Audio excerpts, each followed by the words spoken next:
grazie a tutti. Sono molto veloce e rapido, per quello mi sono adoperato con delle slide che così rimangono. La prima slide è un po' d'effetto. La tempesta perfetta sta arrivando perché un po' di sistema sanitario durante l'emergenza era la priorità, ora non più. E allora quindi ho voluto far vedere lo spritz, la tempesta e anche incitando la data che è il 2026. Facciamo la fotografia grazie allo studio dell'Università di Bocconi, perché l'università, come abbiamo visto, ha la grande capacità di fotografare un fenomeno, rappresentare i dati, elaborarlo e dare delle proposte. Il Covid ci ha insegnato questo. 4 aree: la prima era del contenimento della spesa, la seconda la prevenzione e la cura del Covid, recuperare le liste d'attesa, siamo ancora qui. Poi abbiamo la pianificazione contemporanea e la razionalizzazione della spesa, purtroppo sì. Questi due grafici sono emblematici e fotografano gli ultimi 12 anni, con cui noi vediamo chiaramente che tutti i capitoli della spesa sono stati tagliati. Guardate le freccette rosse che sono quelle che ci interessano maggiormente: il personale e l'ospitalità privata, che è un po' qualcosa che noi non ci aspettavamo. La Bocconi ci dice questo. Questa è emblematica. E questo quindi durante il Covid cosa è successo? Poco personale, c'era una grande difficoltà, abbiamo assunto tutto il possibile rubando da tutte le altre aree. Vedete, 83.000 persone in 12 mesi abbiamo assunto nel sistema sanitario nazionale. Le conclusioni sono emblematiche, guardate l'ultima: l'emergenza è proprio la programmazione. Non siamo in grado, noi italiani, di programmare. Siamo bravissimi nella gestione dell'immediato, ma non siamo bravi a programmare. Il quadro di finanza purtroppo ci dice che, e questo è il fonte documento del bilancio 2022, noi non abbiamo soldi per pagare quello che abbiamo speso e quindi dovremo razionalizzare ancora di più finita l'era pasquale. Gli investimenti, qui ho riportato quello che conosco maggiormente. Io sono un infermiere, lavoro attivamente all'azienda ospedaliera dell'Università Integrata di Verona, il territorio lo conosco bene, sono sindacalista da sempre, però lavoratore. Nella provincia di Verona, come in tutte le altre province, nasceranno le case di comunità, adopereremo i fondi del PNRR. Nel 2026 tutto pronto, però nel 2026 non abbiamo infermieri. L'assessore lo sa benissimo, ci confrontiamo, noi abbiamo un confronto attivo con la Regione Veneto. E come vedete nel Veneto sono stimati 4.500 infermieri in più ad oggi per sostenere quello che il collega precedentemente ha detto. Noi non li abbiamo. E allora c'è un po' una diatriba sui numeri: quanti infermieri servono realmente? Allora la conferenza Stato-Regione ha stabilito 23.000, quando noi ne sforniamo 17.000, già partiamo con un gap di 5.000 all'anno. Ma la tempesta sta arrivando. Perché 2026? 2026 perché noi che siamo con i nostri colleghi, 1964, cominciano i pensionamenti quest'anno. Quest'anno cominciano i pensionamenti del boom delle scuole di infermieri professionali, che sono terminate con l'avvento in università nel 2003. Cosa vuol dire? Cosa vuol dire che 1964-84 la Regione Veneto finanziava chi andava a fare la scuola degli infermieri, li finanziava, l'ho preso anch'io, sono un po' più giovane. C'è il burnout post-Covid, i colleghi abbandonano la professione. Parlerò del pronto soccorso, vado speditamente. Concorsi pubblici in tutta Italia, prima la Regione Veneto arrivava sempre per prima, adesso tornano a casa. Verona non è più una città per chi ha redditi come i nostri. Attrae medici, attrae grande specialità, ma chi ha infermieri è troppo cara. Poi non abbiamo neanche il parcheggio all'ospedale, mi permetta questo. L'abbandono del corso di laurea degli infermieri. Gli infermieri 50%, su 300 persone dopo il primo anno c'è un abbandono del 50%, mancano gli OS, chi ci dà una mano?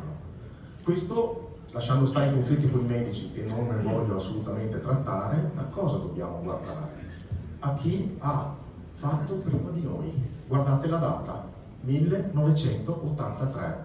Questa è stata una grande riforma partita dal basso. L'Associazione degli Infermieri ha voluto studiare quali erano i motivi dell'abbandono della categoria infermieristica e sono nati i Magnet Hospital, l'ospedale Magneti, quelli che catturano gli infermieri. Uno va a lavorare dove lavora bene, dove si sente parte integrante, dove non fa solo prestazioni ma si prende cura dei pazienti. No prestazioni, si prende cura, e li hanno mappate in modo scientifico. Questo è un bellissimo, perché noi infermieri facciamo anche ricerca, abbiamo l'accesso alle banche dati, è uno studio, tra l'altro italiano, che è dato, vedete, a misurare ospedali magnete contro ospedali non magnete, è una revisione sistematica della letteratura, ci sono più di 9.000 studi fatti su queste cose, però pensate, 1983. Cos'è che ha prodotto lo studio? La slide eccolo qui. Negli ospedali magnete c'è un 4,6 di mortalità in meno, l'abbattimento delle infezioni, i tassi elevati, cioè gli eventi avversi sono codificati e soprattutto ci sono migliori esiti sui pazienti. Questa è la via, è già tutto scritto. Si tratta di definire come.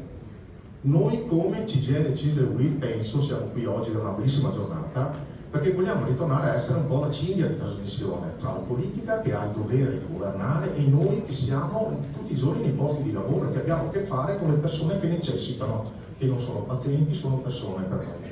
E quindi vogliamo effettivamente investimenti in sanità sì, ma non solo muri, dobbiamo parlare anche di organizzazione, dobbiamo parlare anche di come far star bene i dipendenti, che non è far star bene i dipendenti, vuol dire farli lavorare bene. Dobbiamo invertire il paradigma. Se oggi io qui ho un piccolo dolore, arriva il medico e un OS, cioè l'autista soccorritore. Se ho un problema alla spalla, domani mattina vado dal medico curante. Cioè, dobbiamo cambiare, perché il sistema non è più sostenibile e ne siamo consapevoli tutti. Amministrare non vuol mica dire gestire. La slide sull'Università Bocconi, noi siamo bravissimi ad amministrare i conti, siamo un po' meno bravi a gestire il personale. Ospedale contro territorio, basta guerre, perché qui c'è chi alza la testa per primo, i medici di base adesso sono incavolati, noi che abbiamo fatto il Covid come dovremmo essere? Basta, dobbiamo fare sistema, partecipare effettivamente per cambiare il sistema, partendo, l'America è partita dal basso, qui dobbiamo trovare qualcosa. Ultime slide perché sono i tempi. No, basta. Ecco, pronto soccorso è stato un imbuto, è stato grazie all'area dell'emergenza urgenza che durante il Covid noi abbiamo tamponato le inefficienze, le disuguaglianze territoriali. Pronto soccorso, queste sono le attività. Io non vi ho portato la lista della spesa di tutti i problemi perché mi sembrava inutile. Due questioni, la prima e l'ultima. Il ruolo più importante del pronto soccorso è l'infermiere di triage. L'infermiere di triage è quello che vede il paziente, assegna dei codici, dentro i codici ci sono dei percorsi ben stabiliti. Sapete quanti anni dice la letteratura che ci vuole perché un infermiere sia autonomo su questo?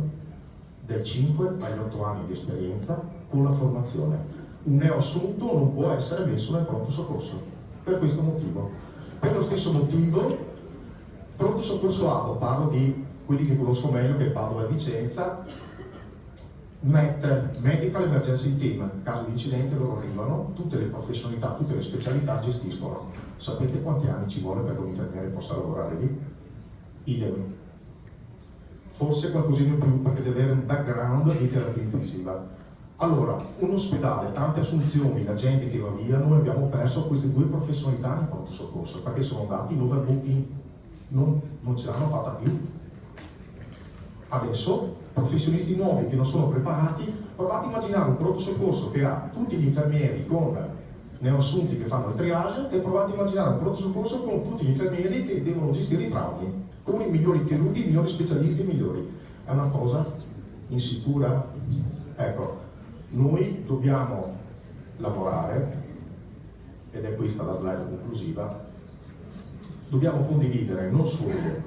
E qui i direttori generali rispondono prevalentemente dell'amministrazione dei conti. Noi dobbiamo condividere con l'assessore, mi sento di proporlo, di trovare una iniziativa all'anno, un'azione positiva per parlare di gestione del personale, per parlare che ogni infermiere deve essere collocato nel posto giusto. Chi non se la sente di lavorare in pediatria, perché adesso c'è bisogno in pediatria, la metto in pediatria, dobbiamo trovare una formula, perché sono questo che ci chiedono i colleghi.